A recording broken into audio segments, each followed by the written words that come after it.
Here we go. Welcome into the show. You're watching Philadelphia Eagles Now. Chase Senior here with you, and it's a Victory Monday here on the program. Birds pick up another huge win, taking down the Lions on Sunday Night Football by a final score of 16-9. This offense, they've scored 26 points in the last two games, but what if I told you coming out of the bye week, Philadelphia would take down Green Bay on the road and Detroit at home, two very impressive wins.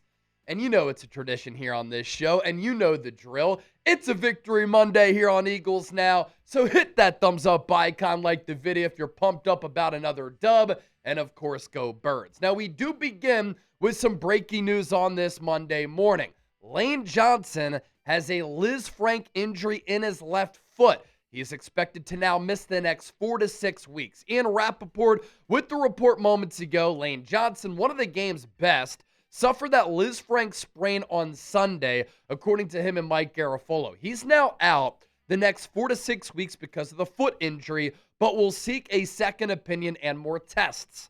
This likely lands him on injured reserve, but the belief is it is not season ending. For a big body foot injury, especially this injury being the Liz Frank, and considering how valuable he is to this Eagles offense, this is a huge loss for the Eagles. They are so much better with Lane Johnson on the field compared to him not being on the field. And obviously this year, he has dealt with so many different injuries. He got hurt against Kansas City, got hurt right after that, hurt against Green Bay when he hurt his left ankle, and then in this game against Detroit, he hurts his left foot. He's been in and out of the lineup, on and off the field, all throughout this year. And at this point, especially this season, he's kind of become like Jason Peters. Still an elite player, but is getting hurt and injured a lot, and probably not quite the same guy who he once was in his prime. And look, Lane's an older player. He's in his mid-30s. This is going to impact Philadelphia's offense. There is no doubt about that. Throughout his career, since he was drafted out of Oklahoma, when he plays, the Eagles are 110, 57, and 1. They have won nearly 66% of their games.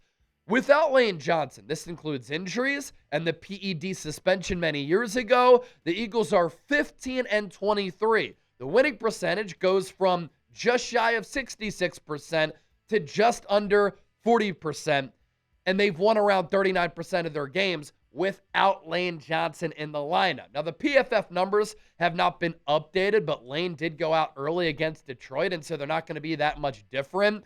He did struggle at times last night with Aiden Hutchinson, but held up well other times. Overall PFF grade this year of 77.6, 17th out of 76 offensive tackles in the sport. Pass blocking grade, really good, 81.3. That's 8th. Run blocking grade, he has struggled. This entire Eagles offensive line has struggled running the football and run blocking. 69.5, that's 29th. The good with Lane, protecting the front side of Jalen Hurts. No sacks given up, first among offensive tackles. 0 hits surrendered, first among offensive tackles. 7 pressures given up, 4th entering Sunday Night Football. And so moving forward, this is what the Eagles offensive line is going to look like. Jordan Mailata started the year strong. He's tailed off a little bit. He has not played as well as he did last year when I thought that he was arguably the best left tackle in the game. So he's still going to anchor that left tackle spot. Landon Dickerson has been injured all year. Hasn't been quite the same guy.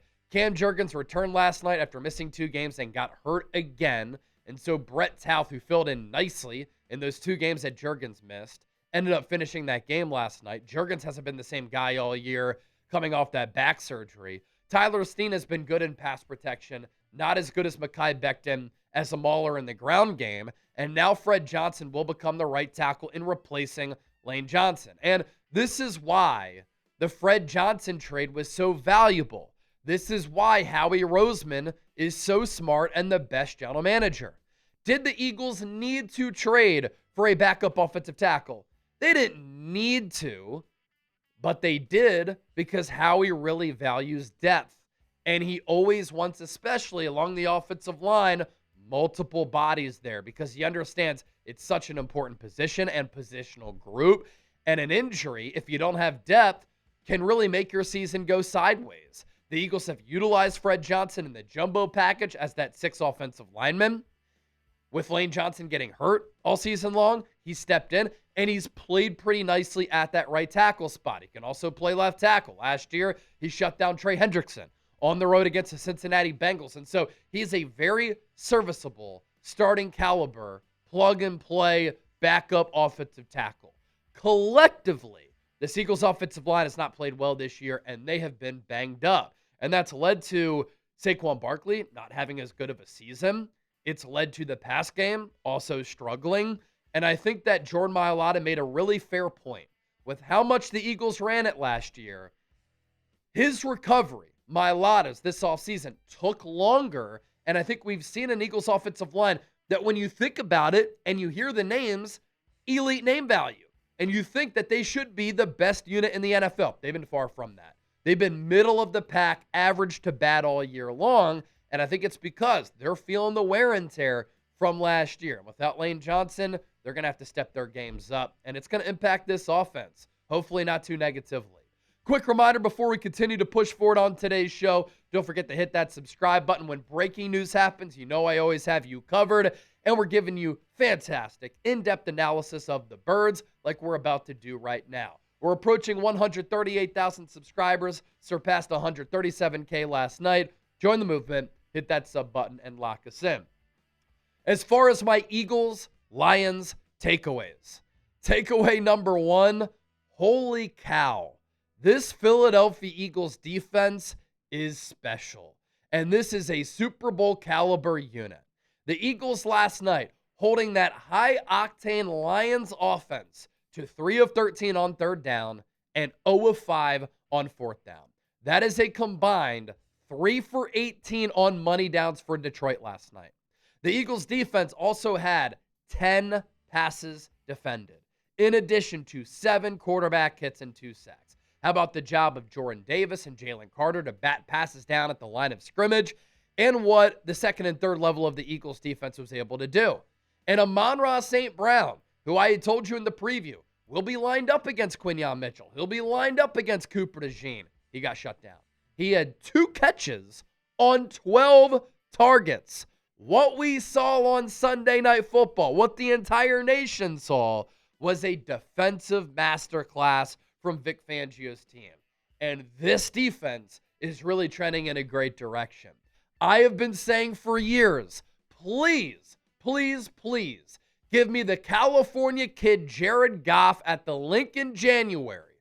Well, when the wind gusts were humming and the temperatures were in the mid-30s and it felt a little bit colder, we had double glove Goff in November at the Link, and he really struggled. He completed 14 of 37 passes. That's crazy.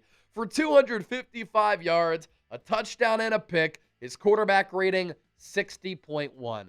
There will be so many lames who rip apart Jalen Hurts on social media, calling him the worst quarterback in the NFL, while also saying that Goff is a top 10 quarterback. Goff was not good last night, and he was flustered by that Eagles pass rush and the defense as a whole. The Lions offense coming off a game in which they scored 40-plus against Washington, and they had one of the best offensive performances this year of any team in the NFL. Had 317 yards of offense, 5.3 yards per play, 14 of 37 through the air, 21 carries for 74 yards on the ground. The Eagles holding Jahmyr Gibbs and David Montgomery to 3.5 yards per carry. They got a turnover, which was big. That led to 3 points. And in a game that was low scoring, points were crucial. Time of possession, Eagles won that. I also thought that Nick Sirianni, with the way that he managed the game, thoroughly outcoached Dan Campbell. And there will be a lot of people out there as well who say that Dan Campbell's so much better than Nick Sirianni.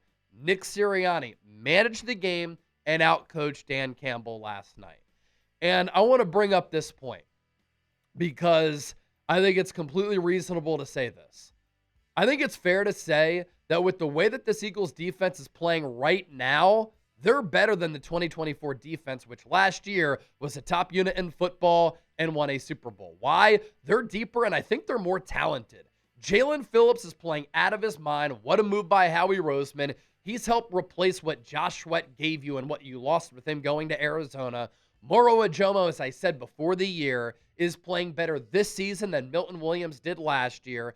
Jordan Davis is in better shape. He's taken his game to another level. Jalen Carter continues to be one of the most disruptive players in football. Jaelan Phillips has opened up opportunities for everybody else, and you feel their presence more.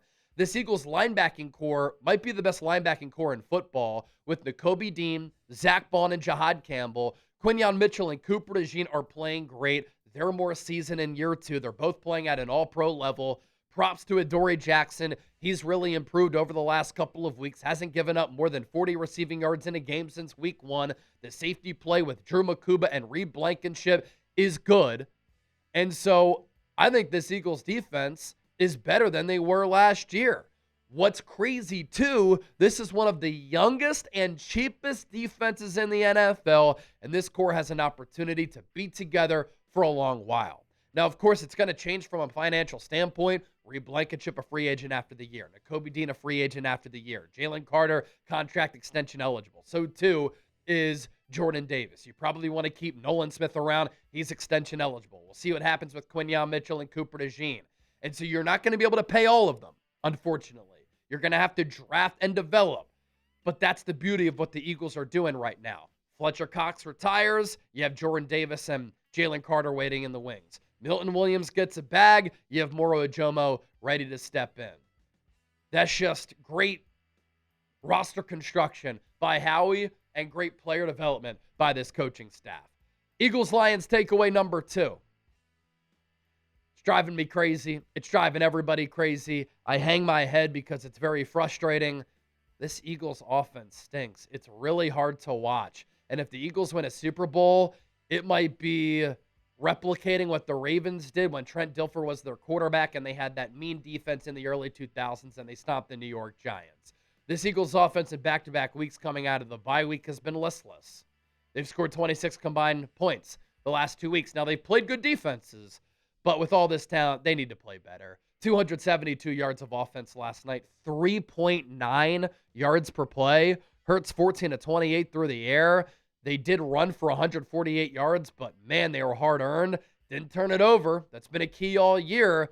Time of possession, they did win that, and they possessed the football a lot, so that was good. But they had so many drives with advantageous field position, and they couldn't take advantage, only scoring 16 points. They were 4 of 15 on third down, 0 of 1 on fourth down, so they were awful on the money downs. And what's inexcusable to me about this Eagles offense, the drops, the penalties. For an offense that returned 10 of 11 starters from a team that won the Super Bowl last year, this deep in the year, 11 games in, or 11 weeks in, 10 games in, we should be seeing all these self-inflicted wounds.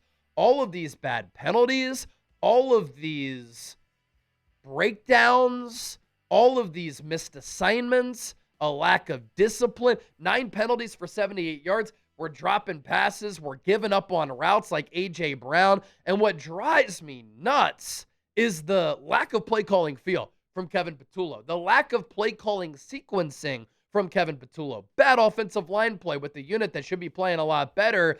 And this Eagles offense right now does nothing well. Jalen Hurts said after the game, we really have to figure out who we are. Again, 10 games in, 11 weeks in, this Eagles offense has absolutely no identity. They can't throw it at a high level. They can't run it at a high level. They don't do anything at a high level. And you'd think that this offensive line can carry them with all the high-paid stars there. They're not. Now Lane Johnson's hurt. And Jalen Hurts last night was not good. He missed multiple throws. I know the weather wasn't ideal. I know that it was really windy, and the weather wasn't ideal against Green Bay. But in back-to-back games, he has played poor football. 14 to 28, 135 yards, no touchdowns, no picks, a quarterback rating of 63.8, and it was rough to watch. Did he get let down at times by drops? Yes. Did he get let down at times by play calling? No doubt about it. But it was a pretty gross performance from this Eagles offense and Jalen Hurts last night. I do think when we talk about Jalen Hurts' struggles, I think context is always important. And casuals will never mention this. Jalen Hurts haters and detractors will never mention this.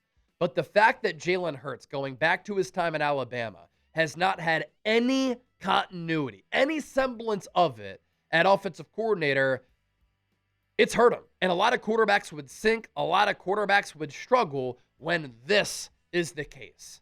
Jalen Hurts since Alabama. Look at the list of offensive coordinators who he's had. It's hard to play quarterback this way when you don't have that consistent voice in your ear. Joe Montana had Bill Walsh almost his entire career with the 49ers. Tom Brady had Josh McDaniels and Charlie Weiss for a really long time.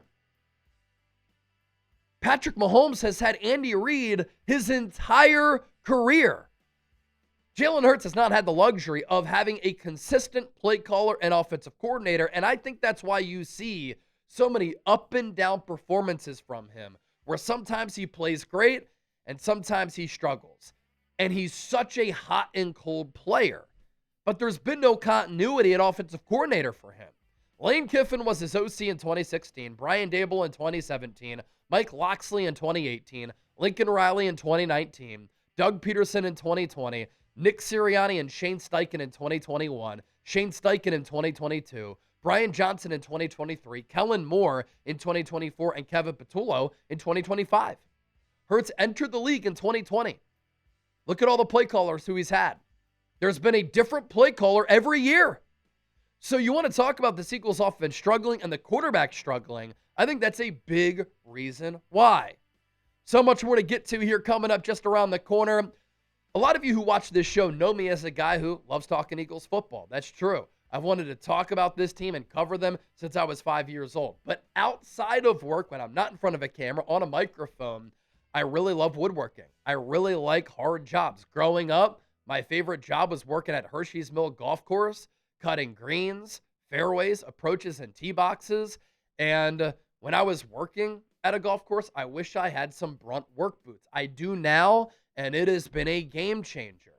And think about where we are right now on the calendar. Holiday season is coming up. So with temperatures dropping and the holidays coming up, it's time to treat yourself or others, or the hardworking man in your life, to real comfort. Skip the throwaway gifts and get something built to last. Brunt Workwear. Our listeners get $10 off their entire order when you use our code CHAT at bruntworkwear.com/chat. That's bruntworkwear.com/chat. Use the code CHAT, order today, and let them know that you heard about Brunt from Philadelphia Eagles Now. Choosing work boots used to mean sacrificing comfort or durability. If they felt good, they didn't last. And if they lasted, they wrecked your feet. Brunt thought that was BS. They built tough boots that feel great from day one. There's no break-in, no sore feet, because people out there doing the real work shouldn't have to choose between comfort and durability. Founder Eric Gerard grew up blue collar. He started Brunt Workwear after his friends in the trades kept telling him that the big brands had stopped listening and hadn't changed in 100 years. They sold out to become fashion brands. So his buddies encouraged him to start a brand built for them, and that's why all Brunt products are named after the guys who grew up with. These are the Marin work boots. I love them, but Brunt isn't just about work boots. They offer a full range of high-performance gear for tough jobs, heavy-duty work pants, weather-resistant jackets. Brunt designs durable, reliable workwear to keep you protected and productive in any condition.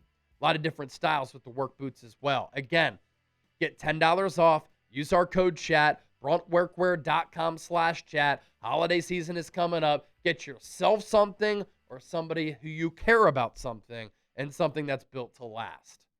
All right, we continue to move forward here. Nakobe Dean, I love you. I appreciate you.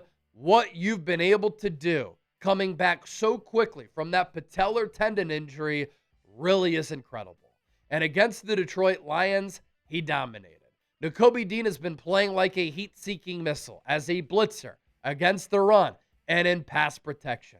He has helped take this defense to another level. He was activated against the Giants, got more snaps against Minnesota, got more snaps after the bye week against Green Bay, before the bye week again against the Giants, in this game against the Lions, and he's just been a difference maker. The return of Nakobe Dean this year and him being implemented into this defense has coincided with the defensive turnaround, kind of like what we saw last year, right? Remember when Cooper DeJean out of the bye week started with this Eagles defense? And from there on out, the Eagles became the number one defense in the NFL. This year, it's been that Nakobe Dean type of implementation, which has changed the course of this Eagles defense. 3 tackles, 1 sack, and a TFL against Detroit. He was matched up in coverage against Jahmyr Gibbs and targeted 3 times. Guy gave up 0 catches. We all saw how Gibbs moved last night. The dude is special. Nakobe was running stride for stride with him. He was also matched up against Jameson Williams. We all saw J-Mo burn Adoree Jackson to a crisp. Well, Nakobe against Jameson Williams, 2 targets, 1 catch for 27 yards. Let's do a film study. What Nakobe Dean is doing right now is special. And for him to play like this and come back so soon and to be physically to this level, coming off that patellar tendon injury, which for a lot of players can be a career ender, really is jaw-dropping and shocking. This is one of the splash plays that Nakobe Dean made last night, where he's lined up at that off-ball linebacker spot. Jahmyr Gibbs lined up to the right of Jared Goff. Jared Goff's going to take the snap, and Jahmyr Gibbs is going to run a wheel route here. First of all, Nakobe Dean, a high IQ, very cerebral football player. He's got an idea that Gibbs is going to go out for this route. So we go to the next slide, and Nakobe Dean, right from the jump, right from the snap, is matched up against Jahmyr Gibbs one-on-one. Now, he throttles down here because he's not sure which direction Gibbs is going to go. Is he going to run an out route? Is he going to take it to the sideline? Is he going to cut it inside? And so the route recognition, the anticipation, and the overall athleticism to then stick with Gibbs, one of the fastest running backs in football. Look at this. I mean, this is tight coverage, contested coverage, where he is right on his hip, and Jared Goff doesn't have a throwing window to throw to Jahmyr Gibbs. I mean, that is incredible coverage downfield by Nakobe Dean. He's a linebacker, and he's doing this against a running back. And when you have a player who can do this, who can stop the run, who can read and diagnose plays, who can be used as a heat-seeking missile, as a blitzer, last night had a sack of Goff. The week prior had the strip sack of Jordan Love. It makes your defense better, and he is an absolute game changer. And then we round out with this. I know last night was a gross win. I know last night was very frustrating for all of us involved. 70,000 people who tuned in for the watch party saw me just beside myself watching this Eagles offense. But at the end of the day, the Eagles just win, man. I want everybody to embrace this special era of Philadelphia Eagles football. The Eagles in their last 27 games are 24-3. We might not ever see a run like this ever again. For people who grew up watching Eagles football in the 60s, 70s, 80s, and 90s, never would have thunk it that the Eagles could go on a run like this. Myself, at 33 years old, growing up with the Andy Reid, Donovan McNabb era, we saw a lot of wins. In the early 2000s, they're one of the best organizations in the sport. We saw the Eagles go to 4 straight NFC championship games, and they choked time and time again. The end of the Andy Reid era, it was ugly. Chip Kelly era, pretty much ugly. The end of the Doug Peterson era wasn't great. Doug Peterson won a Super Bowl with the Eagles in his second year. After that, they were pretty mediocre. I mean, what Nick Sirianni, Howie Roseman, and Jeffrey Lurie have built here, and to the level that they're winning at, is incredible. I mean, it's one of the best runs that we'll ever see for this organization, one of the best winning runs in the history of the NFL, 24-3 in their last 27 games. I want everybody to realize how hard that is to do. And so while this win was so frustrating and it kind of feels like a loss, the Eagles are 8-2. They are the number 1 seed in the NFC. According to the New York Times playoff model, they have a 52% chance to get home field advantage and a first-round bye in the NFC playoff picture. And look at how they stack up against the other teams in the NFC, especially head-to-head with tiebreakers, which can end up determining playoff seeding. They have beat the Rams. They will play the Bears on Black Friday. They beat the Bucks. They beat the Packers. They have a better NFC record than the Seattle Seahawks, who lost yesterday in a crazy game to the Rams. The Niners, offensively, they might be able to give the Eagles some issues because Kyle Shanahan is brilliant, but I'll take this Eagles defense against that Niners offense, and that Niners defense stinks. Detroit is also in the mix.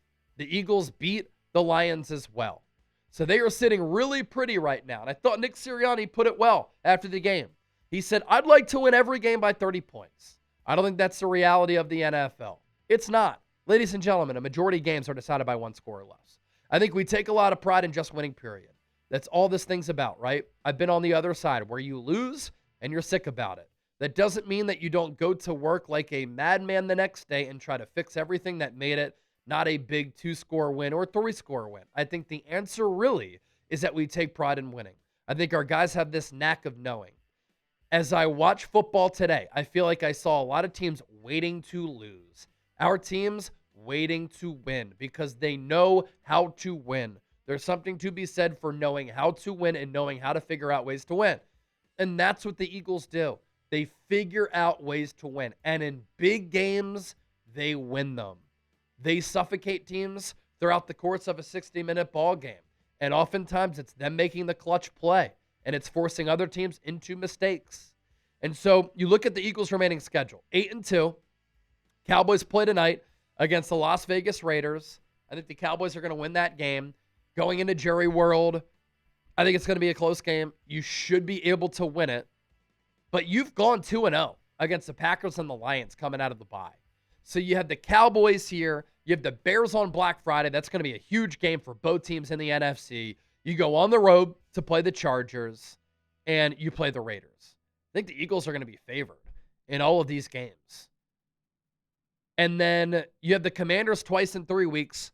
That's not as hard as what we thought it was going to be going into the year. And you have the Bills in between that. But I'll tell you this Bills defense, they're not winning jack if their defense continues to play like that because that defense stinks. So a lot of winnable games here for Philadelphia over the next 8 to round out the regular season.